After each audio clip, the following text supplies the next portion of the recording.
everybody. So yes, I am here in Hot Springs, Arkansas this weekend, having a weekend to myself. And it's been really relaxing so far. It is Saturday about noon and I will be here until about the same time tomorrow, and then we head home. So I brought my daughter here to Hot Springs. She is attending a ministry camp about 20 minutes from where I'm at here, and it's a 4-hour drive from home. So I decided, rather than driving 4 hours, turn around and driving 4 hours again on Friday, and then doing the exact same thing again on Sunday, I would just get a hotel here and have a weekend to myself. And it has been very lovely so far. I will definitely be coming back to just explore and shop a little and really dig into the history of this place. I've been to Hot Springs only once before. We came for the Cherry Blossom Festival a few years ago and didn't really have a lot of time to hang out, but it is amazing here. And the hotel I am staying in is amazing. I am staying in the Arlington Hotel. It is a massive structure at the center of the historic district. I did read somewhere that this is the largest hotel in Arkansas. It is huge. So this is the third iteration of this hotel.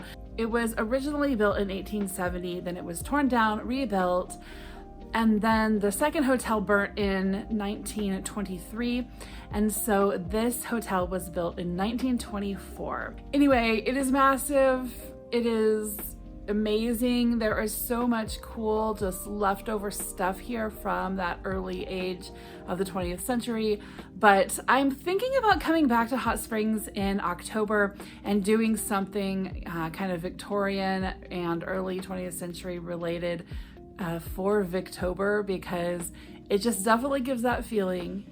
It's just cool. Last night I went out to get some things before dark, and I walked through the main lobby area, and it was packed full of people just dressed fancy, sitting at tables, having drinks and dinner. A very busy bar area with everybody just looking so like 21st century, but also very historical. I don't know how to explain it. There was a live band. It was very loud and very just celebratory. And then you walk out these golden revolving doors onto this massive porch. It's wraps around the front of the hotel. It's huge. It has tons of seating and just people sitting out there. And it's an awesome mix of the South and the, I don't know, Art Deco period. It's just cool. So anyway, I am in a beautiful room here. As you guys saw from the video, my daughter and I did a little book shopping, and then we went to lunch, near the water there. And anyway, it's been really fun. So I wanted to share with you all my little book haul that I made yesterday. We went to 2 thrift shops, and then after I dropped off my daughter, I went to the bookshop that is actually in the basement of this hotel. There's a little mall down there. And so one of the shops was called Black Ribbon Books, and it is a super cute, very just atmospheric bookshop. I really loved it in there. She had cute decor and just the lighting and the colors. And then the girl that was working there was so sweet, and I just really enjoyed being in there. So I'll show you guys all that stuff. All right, so the first place we went to was a Goodwill, and my daughter got the Mixed Up Files of Basil E. Frankweiler by E.L. Konigsberg, which was one of my favorite books as a child. And like I said, she was looking for something. I was like, get this, you will love it. So she got that. She's really into geography and just learning about places. And she kind of wants something that's nonfiction, but still very engaging. If you guys have any recommendations? So this is what I found. I have collected just about everything I can find by or about Holly Hobby for years now. And these are a couple of the Toot and Puddle books, the Little Pigs. There are library discards, and I think once I get these cleaned up, they're gonna be really nice in my collection. The insides of them look great. The pages are really clean and the illustrations, you know, everything looks really nice inside. Just the outside, you know, they're old, right? Like these are both first editions, 97 and 98. So that's cool. So I'll add those to my collection and be happy about that. And then I went to a second bookshop. I think it was like a Salvation Army thrift shop. And so they had a really good book sale going on, 25 cents for paperbacks and 50 cents for hardbacks. I got the Holly Hobby books for 98 cents each, so I got a good deal there too. But here is what I got from that other shop. So the first book here is The Second Mrs. Astor by Shanna Abe. It's a fictionalized story of Madeline Astor and especially the time on the Titanic. She lost her husband and she ended up coming home and had their child shortly after that, and just kind of her story. And so I think that's interesting. Okay, and then I found this copy of The Black Pearl by Scott Odell. This is a first edition also. Once I get this library cover off of here and get it all cleaned up, it'll be a pretty nice addition to my collection too. I've not read this one, at least not at any time that I can remember, but one of my daughters, the one that is a year older than the daughter I'm spending the weekend with, she loves Scott Odell. She reads everything she can get by him. So that one I'll let her read, and then I'll keep, and I'll write her name in it, so eventually like it'll go to her, but that will be nice for her collection someday, right? Okay, and then I got a couple of classics. This one is a book of short stories, The Necklace and Other Stuff by Guy de Maupassant. And I've never read anything by Guy de Maupassant, so I don't know. We'll see if I like him. And then I got The Awkward Age by Henry James. I have read 2 things by Henry James. Right now I am 50-50 on him. So whatever I read next, I keep thinking this, but I never have picked up another Henry James, but whatever I read next is going to be the tiebreaker. So I read Daisy Miller and loved it. And I read, what's the one with the kids and the nanny or whatever, and I can't think of what it's called, but I read that one and I hated it. So he's 50-50 right now. So I got that one, The Awkward Age. And then I found a couple of like middle grade. This one is called Inside Out and Back Again by Tana Lai, maybe? I'm not sure how to say, you guys can see. It's a story about a young girl who lived in Saigon, and then after the Vietnam War came, they fled Saigon and went to Alabama. Talk about a cultural shift.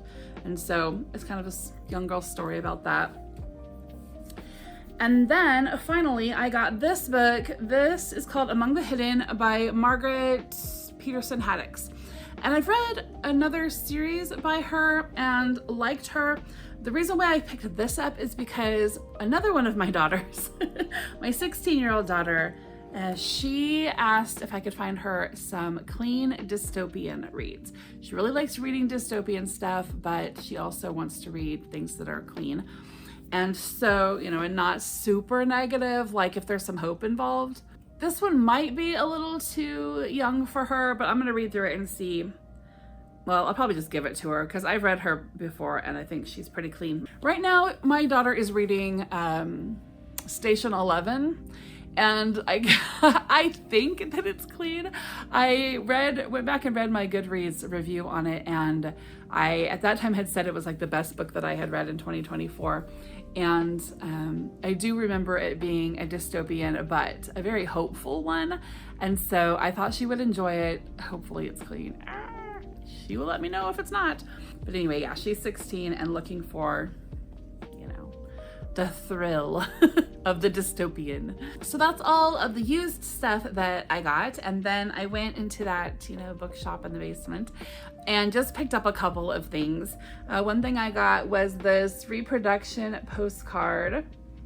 The back of it says it's from the Garland County Historical Society. So some image that they pulled up from the past and put on a postcard. Got that.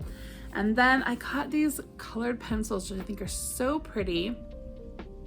I haven't opened them yet, but I really hope that they are sharpened because I want to use them while I'm here and I don't don't think I have a pencil sharpener. I might, actually, I'm not sure, but I thought they were super pretty, so I got those. And then I got, oh yes, I got Jane Austen sticker because Jane Austen and Hot Springs, yay. So got her. And then the lady there gave me a couple of bookmarks. That's what their bookmark looks like, Black Ribbon Books. They have a website. And then I bought 2 books. So this one is The Country of the Pointed Firs by Sarah Orne Jewett. And I have been wanting to read this for a really long time. It looks like it is a story of a community on the coast of Maine. And my ancestry is from the coast of Maine. My father's family, for a couple generations, lived there on the coast of Maine. And so this writer has gone to this place called Dunnet Landing to work on finishing up the book that she's writing. And it talks about her being absorbed in the slow rhythms of the area. Already that's just giving, like, you know, an interesting atmosphere. So she's writing about the residents of this area, you know, that she's observing as she's working on her book. Speaking of Henry James, in here it says that Henry James once described this book as Jewett's beautiful little quantum of achievement. So, yeah, I think that will be interesting to read. This is what she looks like, the author in her environment. The author in her natural environment. Okay, and then finally, I really wanted to find something about the history of this area, and the lady had quite a few interesting looking Arkansas, like Hot Springs specific books down there. And I really kind of want to go back and get more now that I'm thinking about it. She's open till 8. That's pretty cool, right? The bookshop and the coffee shop here in this hotel are both open till 8. I'm like, that's really nice. But anyway, I digress. So I got this book called Hot Springs, The History and a Mystery of the City of Healing Waters. And I believe this is a local author. Yes, it says that Mitchell Whittington is an author, historian, and folklorist. He has authored books on both regional and national topics. He lives in an 1861 home known as The Grove, listed on the National Register of Historic Places. But it doesn't actually say he lives in Hot Springs. Let's see. All right, Google, let's creepily stalk this author and see where he lives. Nope, he lives in Jefferson, Texas. But he did sign the book. Enjoy these tales of the Spa City. So it will be very interesting. There is a chapter here on the hotel that I am staying in. It says, the back of the book says, the history of the majestic Arlington Resort Hotel and Spa, including its lobby murals where a jilted lover painted his tragic love story into beautiful jungle scenes. And I did actually happen to catch a little glimpse of one of the jungle murals when I was down there yesterday, but I didn't really pay much attention, so I might go down there later today and see. But that is my book haul from Hot Springs. I am enjoying myself so far. I plan on spending the rest of the day just reading and journaling and maybe filming some tag videos, which I'm extremely behind on, and just kind of chilling out. Usually when I go out of town by myself, I try to hit every landmark possible as fast as possible, do all the things as quick as I can, and not miss a moment of anything. But this particular weekend, I really need to just be for a little bit. So that's what I'm going to do here in this beautiful room. I wanted to let you guys know before I go, there are still some spots available on my Jane Austen literary tour. If you guys have been thinking about doing that, watch the video that I put up. I will put it here for you, and then go check out my blog, which the link for that is in the description box, and then email me at the email that is there to get the registration information and all of the details of terms and conditions and the prices and all that stuff. I will send you out that information and we can go from there. All right, guys, I hope you're having a beautiful day. I will see you soon. Bye-bye.